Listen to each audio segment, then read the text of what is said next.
Hi there, Evan here at the McChronicle for April 7th, 2020, where that future starts today.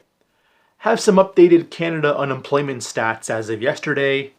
Since March 16th, 2.64 million people have applied for employment insurance, EI.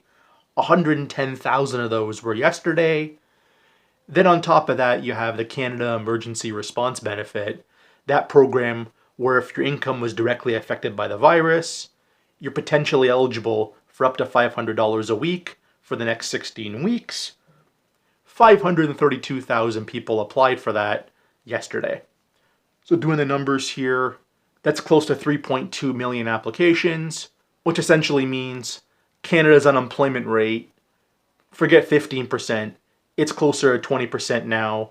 And as I've stressed in previous videos, it's going to get a whole lot worse before it gets better. And in all seriousness, if you include people who have stopped looking for work, if you also include people who are underemployed because of economics, the real unemployment rate probably is around 25%. That's my opinion.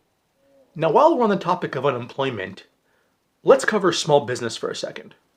There still seems to be a premise about the economy overall that it's going to be a V-shaped recovery. In a few months, we're going to have forgotten all this. Everything is fine. Now let's look at all the stimulus money that's been thrown out.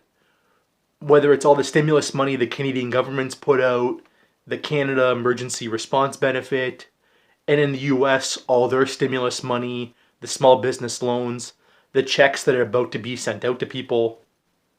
This is all to supplement unemployment. This is all to supplement lost income.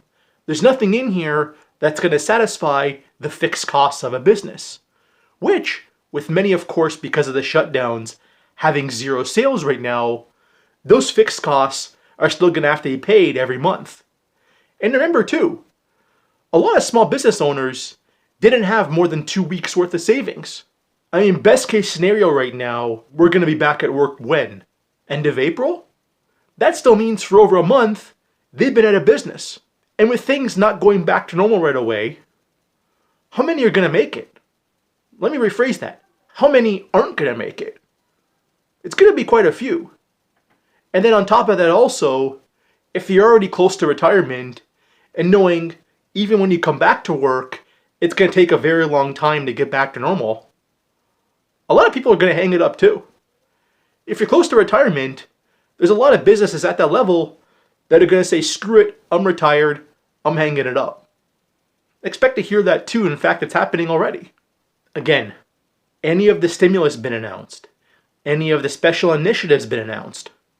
Are they going to cover the fixed costs of a business that have to be paid regardless? Put it in the comments, prove me otherwise. From what I've seen, there's nothing there. And about the economy overall, here's still what it seems many don't realize. The virus was a pin to a debt bubble unwind. Okay? So no matter what happens going forward, the debt bubble has already popped. Okay? Corporate debt. Companies took on debt to buy back their own stock. That went away in the early part of 2020 when spreads started blowing out. And even with the Fed coming in, doing all this buying, buybacks haven't come back. Yes, the market is up a bit lately. Bear market bounce, still way off the highs.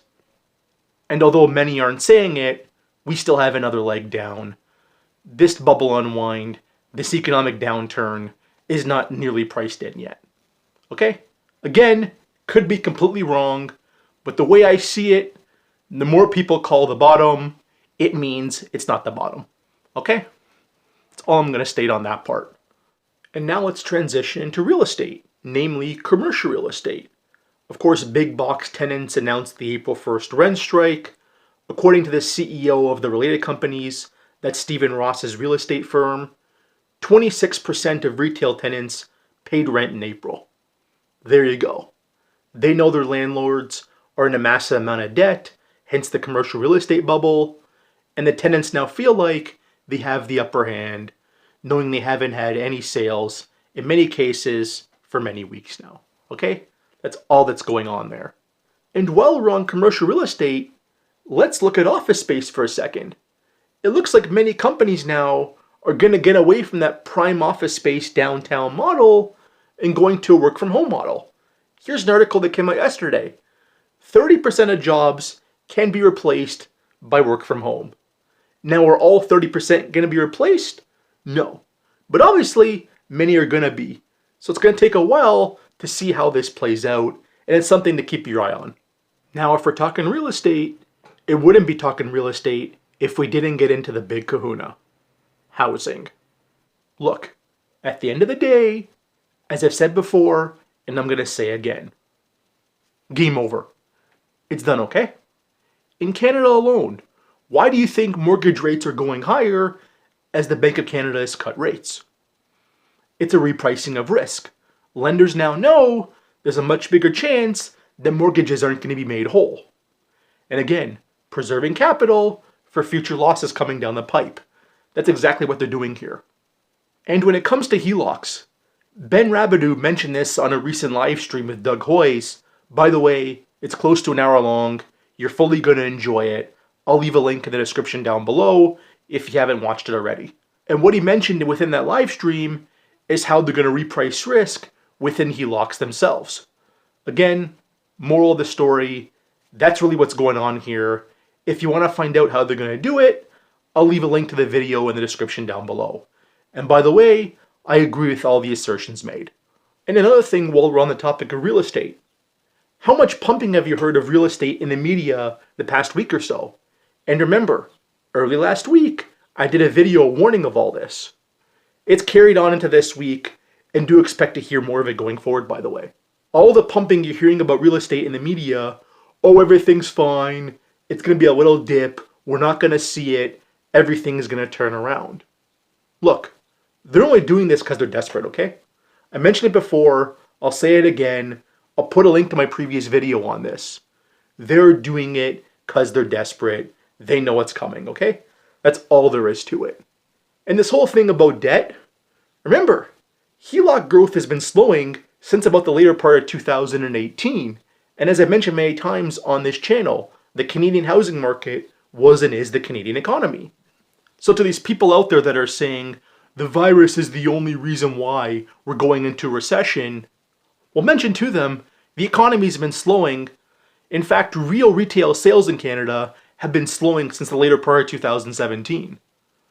It's been slowing for 2.5 years now, and all the virus did was push forward the recession we were going to have 6 months anyways. And for all the excesses before that, believe you and me, we're still going to pay for that.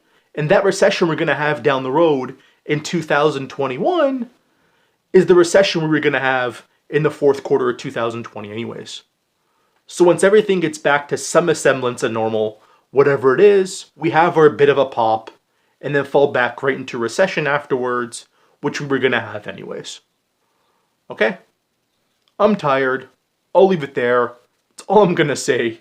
Smash that like button, leave a comment, subscribe, follow both my accounts on Twitter, and as always, my name is Evan. This is the McChronicle, where the future starts today.